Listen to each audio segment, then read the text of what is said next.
ஓம் சத்குருவே சரணம். வாத்தியார் மகராஜ்க்கு ஜெய். குருவர்களால் கால ரகசிய பதிவேட்டில் பார்க்கக்கூடிய விஷயமானது அப்படின்ட்டு நீங்கள் பார்த்துட்டிங்கன்னா, இந்த சப்தமி கூடிய புதன்கிழமை, அதை தொடர்ந்து வரக்கூடிய அஷ்டமி கூடிய அஸ்தம் திருநக்ஷத்திரம், இதோட சில குறிப்புகள் ரொம்ப தேவையானது இன்னைக்கு.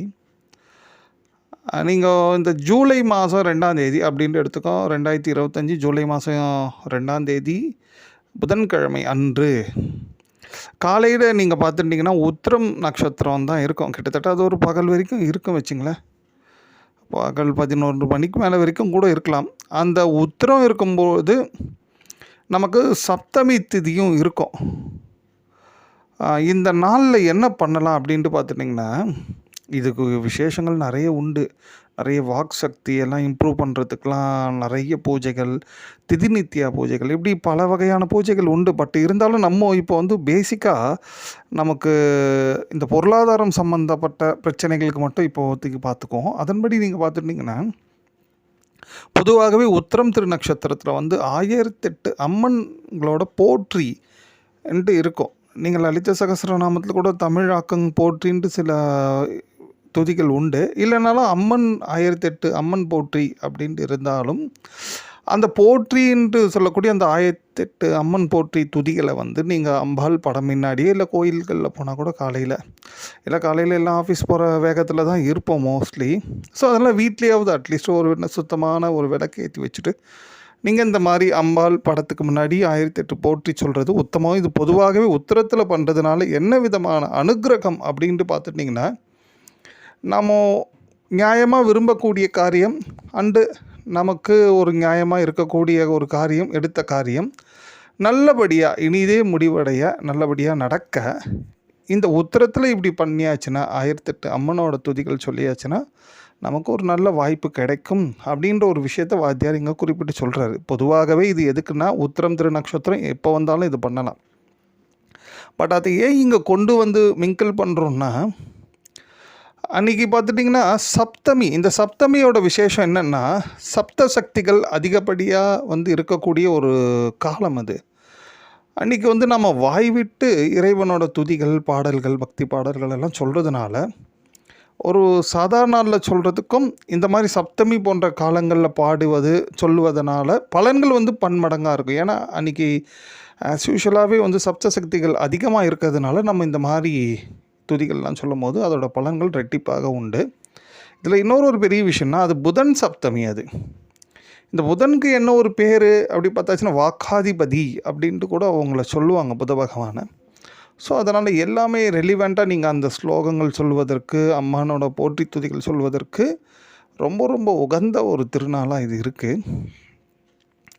அதுக்கப்புறம் மாலையில் நீங்கள் பார்த்துட்டிங்கன்னா இரவு நேரம்ட்டு இங்கே எடுத்துங்க.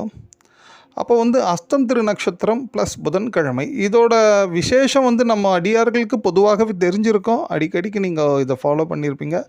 அன்றைக்கி திருக்கோயில் சிவாலயங்கள் நிறைய கோயில்களில் வந்து பள்ளி அறை பூஜை அப்படின்ட்டு நடக்கும். இரவு அர்த்தஜாம பூஜைன்ட்டு கூட சொல்லுவாங்க. கோயில் மணி அடித்து சாத்திரச்சே இந்த மாதிரி ஒரு பூஜை ஒன்று நடக்கும். சுவாமி வந்து பல்லக்கில் வலம் வந்து பள்ளி அறைக்கு உள்ளே போவாங்க.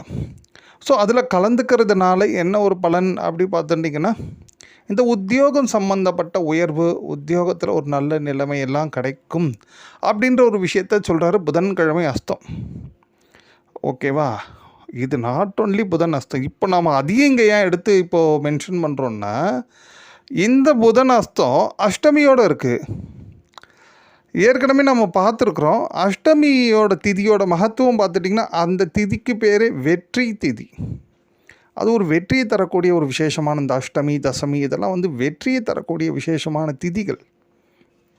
ஸோ அது கம்பைன் ஆகும்போது நம்ம காலையில் இந்த மாதிரி அம்பாலோட 108 போற்றி துதிகள் சொல்லிவிட்டு இரவில் போயிட்டு ஒரு ஏதேனும் ஒரு அருகாமல் இருக்கக்கூடிய சிவாலயங்கள் ஆகட்டும், எங்கள் கோயில் பள்ளி அறை நடந்தாலும் சரி, நம்ம கலந்துட்டோன்னா நம்ம காலையிலேயே வந்து அம்பாள்கிட்ட அங்கே பெட்டிஷன் கொடுத்துட்டோம்.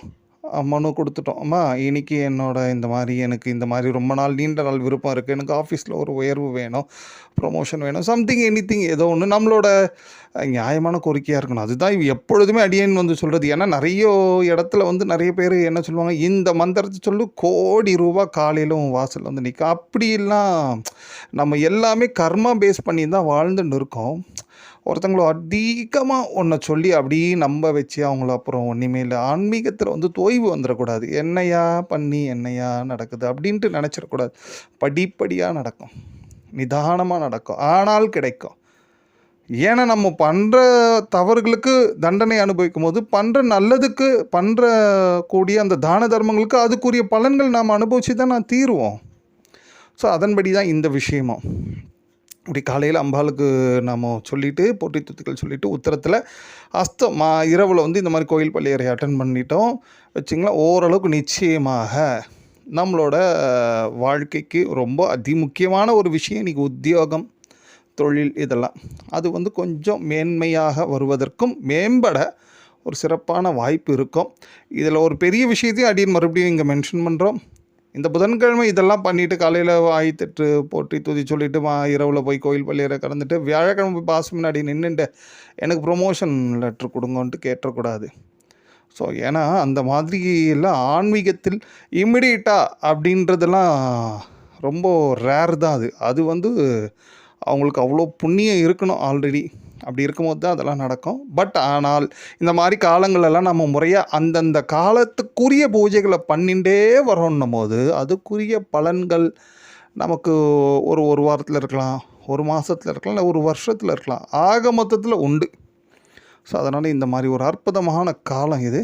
நம்ம வாழ்க்கையில் மேம்படுவதற்கான ஒரு அற்புதமான காலம் இது. இதை யாரும் தவற விடாதீங்க. முறையாக பயன்படுத்திங்க குருவர்களால்.